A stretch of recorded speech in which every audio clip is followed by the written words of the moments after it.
Hey there, Brandon Splay here from thirstgym.com. Today we're going to talk about an exercise called the tall kneeling hip thrust versus band. Our first exercise, what you're going to need is an RX pad or something comfortable for your knees and a resistance band, and something you can tie that resistance band, ideally something like a power rack or what have you.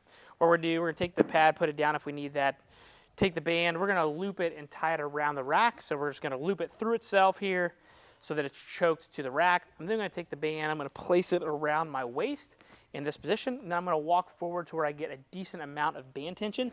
Again, you can adjust this with a heavier band tension as needed, and I'll show you another way you can progress this as well. Then what we're going to do is I'm going to dig my toes in. I'm going to be in a tall kneeling position here. Hips are extended. I can feel my glutes. I can feel my hamstrings in this position. If you're not using any kind of load, hands can then come on your waist where that band's at. And then all we're going to do is we're just going to let that band pull our hip back, keep our chest tall, good quality hinge mechanics, and then squeeze our hips towards the top.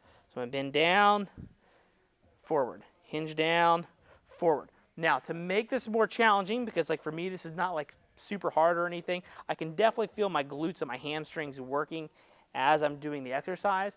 But then I can take either a weight plate, a kettlebell, a dumbbell, can hold that at my chest, and then as I bend down, that's going to give me added external resistance, extra load here. It's going to help load my posterior chain a little bit more, and then come back up towards the top. So different ways that you can load this to make it harder, but overall the movement pattern by itself is going to have the band come here and through. Now, this exercise works great for a couple different people. One is going to be beginners trying to learn how to hinge. Nothing more frustrating than watching people really struggle to learn to hinge at their hips. So getting them on their knees in a tall kneeling position, having them feel what their glutes should feel like at the top. And the band is obviously providing some RNT based work to where it's going to help drive our hips backward. And then all we have to coach here is just that the chest stays up tall and back stays flat as we go to hinge, and then they can use their posterior chain to come forward. Another great thing it's awesome for is for more beginner and intermediate people as we add some of that load.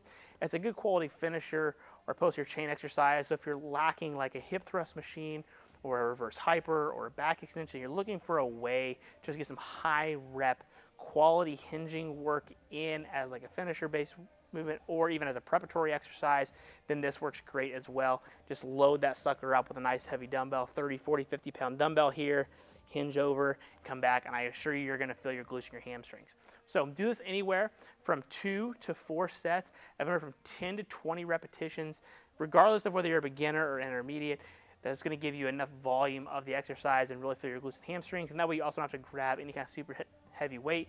You should still be doing your RDLs and your deadlifts and things like that. This is just a nice other variation that you can use to help with your hinging mechanics. If you got any questions, let me know in the comment section below. Thanks. Have a great day.